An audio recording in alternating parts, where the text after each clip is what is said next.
Breaking news చూస్తున్నాం. నిన్న తొలి రోజు శివబాలకృష్ణను ఏసీబీ అధికారులు కీలక ప్రశ్నలు సంధించారు. నేడు రెండో రోజు విచారణ జరగబోతోంది. అతని వెనుకున్న పెద్ద తలకాయల గుట్టు విప్పేందుకు ఏసీబీ ప్రయత్నిస్తోంది. బాలకృష్ణ 50 ప్రాపర్టీస్ డాక్యుమెంట్లపై ప్రస్తుతం విచారణ జరుగుతోంది. బాలకృష్ణకు సహకరించిన అధికారులను సైతం అధికారులు ప్రశ్నించబోతున్నారు. బాలకృష్ణ ద్వారా అక్రమ లేఅవుట్లను అనుమతులు పొందిన బిల్డర్స్ ను కూడా విచారణకు పిలిచే అవకాశాలు కనిపిస్తున్నాయి. నిన్న ప్రత్యేక గదిలో శివబాలకృష్ణను విచారించి స్టేట్మెంట్ రికార్డు చేసిన ఏసీబీ ఆ దిశగా దర్యాప్తు జరుపుతోంది. శివబాలకృష్ణ 4 బ్యాంక్ లాకర్లు, బినామీలు, పెట్టుబడులపై కూడా ఆరా తీస్తున్నారు. ఇక ఇల్లీగల్ లేఅవుట్ అనుమతులు, టెక్నికల్ అనుమతులు, రియల్ ఎస్టేట్ స్థలాలకు సంబంధించిన పర్మిషన్స్ వాటిపై ఆరా తీసింది. శివబాలకృష్ణ పెట్టుబడులకు సంబంధించి 2 ప్రముఖ ఇన్ఫ్రా కంపెనీల సంబంధాలను కూడా గుట్టులాగుతున్నారు. ఇక శివబాలకృష్ణ బినామీలు సత్య, మూర్తితో లింకులపై విచారణ చేస్తున్నారు.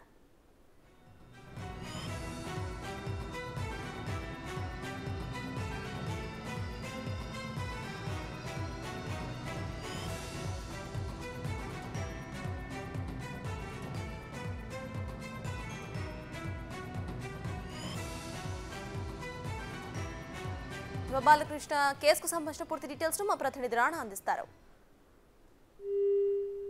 సర్తాజ్ నిన్న దాదాపు 7 గంటల పాటు కూడా ఈ యొక్క విచారణ అనేది కొనసాగిందని చెప్పుకోవచ్చు. దాదాపు ముఖ్యంగా చాలా కీలకమైనటువంటి అంశాలనే ప్రస్తావించారు. ఎందుకంటే ఈ కేసులో చాలా పెద్ద తరకాలు కూడా అధికారులు భావిస్తున్నటువంటి నేపథ్యం కనపడుతుంది. ముఖ్యంగా ఈ హెచ్ఎండి లేఅవుట్లలో కానీ అప్పుడు ప్లానింగ్ అధికారిగా ఉన్నప్పుడు కూడా పెద్ద ఎత్తున అనుమతులు ఇచ్చారు. దాంతోపాటు ఈ వెంచర్స్ ఏదైతే ఉన్నాయో ఆ వెంచర్స్ సంబంధించినటువంటి అనుమతులు భారీ స్థాయిలో ఇచ్చారనేది కూడా అధికారులు భావిస్తున్న నేపథ్యంగా వాటికి సంబంధించిన ఎవిడెన్స్ కూడా ఇప్పటికే ఏసీబీ అధికారులకు దొరికాయి. దాంతో పాటు ఇప్పటి వరకు కూడా పెద్ద తలకాయలు ఉన్నాయనేది కూడా మొదటి నుంచి అనుమానం ఉన్న నేపథ్యంలో ముఖ్యంగా సంగారెడ్డి పరిసర ప్రాంతాల్లో కానీ, మెదక్, హైదరాబాద్ ఏదైతే శివారు ప్రాంతాలు ఏదైతే ఉంటాయో అవి కానీ, మెదక్ లాంటి ప్రాంతాల్లో కానీ, శంషాబాద్ కానీ, ఇట్లా గోపన్పల్లి కానీ ఏరియాలో పెద్ద ఎత్తున కూడా వెంచర్స్ కలిసాయి. శంషాబాద్ లాంటి ప్రాంతాల్లో కూడా భారీ ఎత్తున కూడా వెంచర్స్ వెళ్తే వాటికి అక్రమంగా కూడా అనుమతులు ఇచ్చారంటూ కూడా ఆయన పైన అభియోగాలు ఉన్నాయి. కాబట్టి వాటికి సంబంధించిన ఎవిడెన్స్ కూడా ఇప్పటికే దొరికాయి. వాటిపైన కూడా పూర్తి స్థాయిలో నిన్న ప్రశ్నల వర్షం కురిపించారు. ఇవాళ కూడా ఏదైతే కీలకమైనటువంటి 2 ఇన్ఫ్రాస్ట్రక్చర్స్ ఏదైతున్నా ఆ ఇన్ఫ్రాస్ట్రక్చర్ సంబంధించిన కన్స్ట్రక్షన్ కంపెనీ పైన ఇవాళ ప్రశ్నల వర్షం కురిపించే అవకాశం ఉంది. ఈ కంపెనీలపైలో పెట్టుబడులు పెట్టినట్టుగా ఇప్పటికే అధికారులు భావిస్తున్న నేపథ్యంలో ఈ సంబంధాలపై ఏ విధంగా ఉన్నాయి, ఎందుకు పెట్టుబడులు పెట్టినాయి, ఇంత భారీ స్థాయిలో వీరికి అక్రమంగా ఎందుకు పర్మిషన్ ఇచ్చారన్న దానిపై కూడా ఇవాళ క్వశ్చన్ చేయబోతున్నట్టుగా మనకు సమాచారం వస్తుంది. దాంతో పాటు మరొక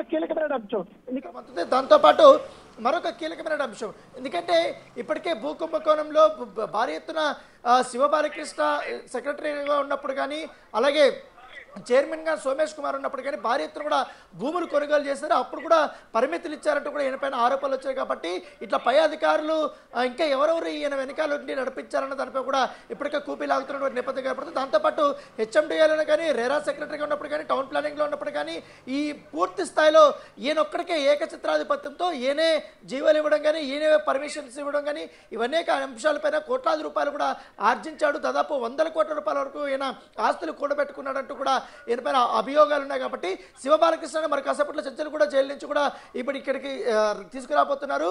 నిన్న దాదాపు 8 గంటల పాటు ప్రశ్నించారు. కాబట్టి దానికి కొనసాగింపుగా ఇప్పటికే ఇటు పుప్పాలగూడలో ఉన్నటువంటి 447 సర్వే నెంబర్ ఉన్నటువంటి అక్కడ ఆ భూమి గురించి సంబంధించింది కానీ, అలాగే ఒక పెద్ద ఎత్తున అపార్ట్మెంట్ దాదాపు 30 అంతస్తులపై సంబంధించినటువంటి దానికి కూడా పర్మిషన్ ఇస్తున్నటువంటి నేపథ్యంలో దానిపైన కూడా ఇవాళ విచారించబోతున్నారు.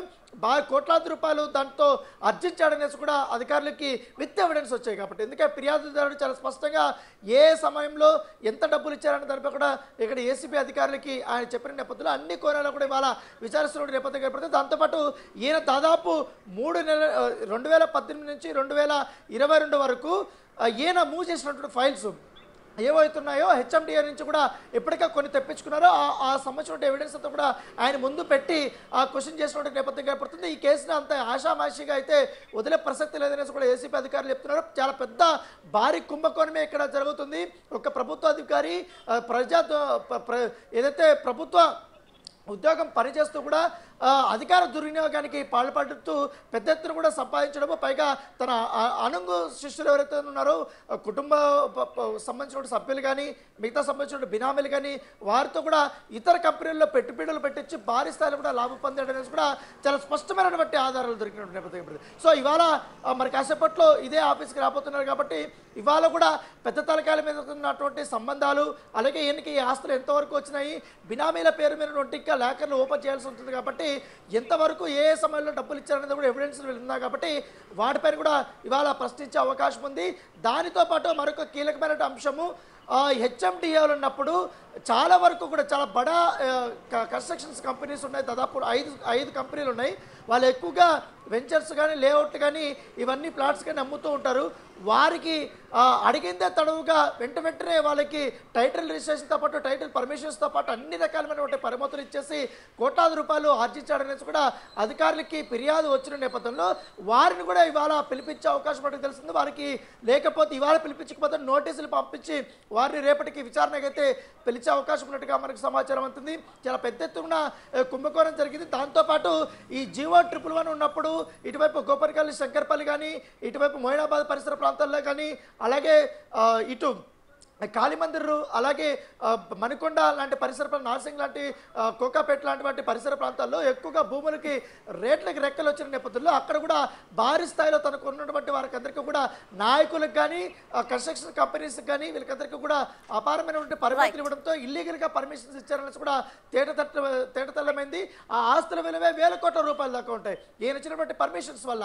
సో ఈ నేపథ్యంలో వాటిని కూడా బయటికి తీసుకురావాలనే ఉద్దేశంతో ఉన్నట్టుగా తెలిసింది. అక్కడ ఉన్నటువంటి ఫామ్ హౌస్లు ఎక్కువగా ఇక్కడ కట్టుకున్నారు, విల్లాలు ఎక్కువగా కట్టుకున్నారు కాబట్టి వారికి ఏ విధంగా కొన్ని పరిమితులు ఇచ్చారు, కొన్ని నియమ నిబంధనలకు ఎక్కడికక్కడ 111 ఉన్నప్పుడు కొన్ని చాలా వరకు నియమ నిబంధనలు ఉన్నాయి. అవన్నీ కూడా సడలించి ప్రత్యేకంగా వారికి ఎందుకు ఈయన పర్మిషన్స్ ఇచ్చారనే దానిపై కూడా ఇవాళ క్వశ్చన్ చేయబోతున్నారు. సో టీకా లాగితే డొంక కదలుతున్నట్టుగా భారీ స్థాయిలో కూడా ఈ యొక్క కుంభకోణం ఉంటుంది. ఇప్పటికే కేవలం సర్చింగ్లోనే రైట్స్లోనే దాదాపు 100 కోట్ల రూపాయల వరకు కూడా ఆస్తులు గుర్తింపు తెచ్చుకున్న నేపథ్యంలో ఇప్పుడు యొక్క విచారణ దాని వల్ల ఈ బినామీలను కూడా ప్రశ్నిస్తే ఈ లాకర్లు కానీ మరికొన్ని మిగిలి ఉన్నాయి కాబట్టి అవన్నీ కూడా పూర్తి స్థాయిలో కూడా తెరిచి వాటిని కానీ ఆ డాక్యుమెంట్స్ అవన్నీ చెక్ చేస్తే మాత్రం కంపల్సరీ 100 కోట్ల రూపాయల వరకు కూడా తన ఆస్తుపాస్తులు అనేది బయటపడదు. అతిపెద్ద తిమిలింగా కూడా ఇది ఉండబోతుంది, పెద్ద స్కామ్గా కూడా ఉండబోతుంది అనేసి కూడా అధికారులు భావిస్తున్న నేపథ్యంలో దానితో పాటు ఈయన 3 డిపార్ట్మెంట్లో పనిచేసేటప్పుడు ఎవరైతే అధికారులు ఈయనకి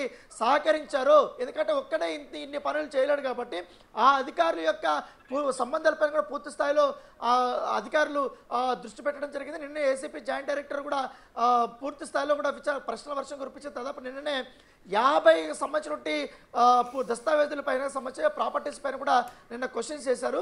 ఇవాళ కూడా కొన్ని ఎవిడెన్స్ దొరికాయి కాబట్టి వాటిని దృష్టిలో పెట్టుకొని కూడా ఇవాళ క్వశ్చన్ చేసే అవకాశం ఉన్నట్టుగా మనకు సమాచారం ఉంది. ముఖ్యంగా తన తమ్ముడి పేరు ఎక్కువగా వినిపిస్తుంది కాబట్టి తన తమ్ముడికి సంబంధించిన బ్యాంక్ లాకర్స్, బ్యాంక్ అకౌంట్స్తో పాటు ఆయనకు ఉన్నటువంటి ప్రాపర్టీస్ తన తమ్ముడి భార్య పేరు కూడా భారీ స్థాయిలో ఉన్నట్టుగా గుర్తించారు కాబట్టి వారి బ్యాంక్ లాకర్స్ కూడా తెరవాల్సి ఉంది కాబట్టి అవి తెలిసిన తర్వాత మరి కొత్త కోణాలు కూడా బయటపెట్టే అవకాశం ఉంది. దాంతోపాటు బినామీల్ని కేవలం ఇప్పుడు 3-4 మాత్రమే కనిపెట్టారు, మిగతా వారిని కూడా కనిపెట్టాల్సి ఉంది కాబట్టి ఇప్పటికే ఏసీపీ అధికారులు ఇన్ఫర్మేషన్ ప్రకారం వాళ్ళకందరికీ నోటీసులు ఇచ్చారు. వారు కూడా విచారణకు పిలిపించి 1-to-1 ఇద్దరిని 1-to-1 కూర్చొని పెట్టి ఈ క్వశ్చన్స్ అనేది ప్రక్రియ స్టార్ట్ చేయబోతున్నట్టుగా మనకు సమాచారం అవుతుంది. సో ఇవాళ మరి కాసేపట్లో చంచల్గూడ నుంచి బయలుదేరి దాదాపు ఒక అరగంట లోపల ఇక్కడికి వచ్చే అవకాశాలు ఎక్కువగా కనపడుతున్నాయి. Right, thank you Rana.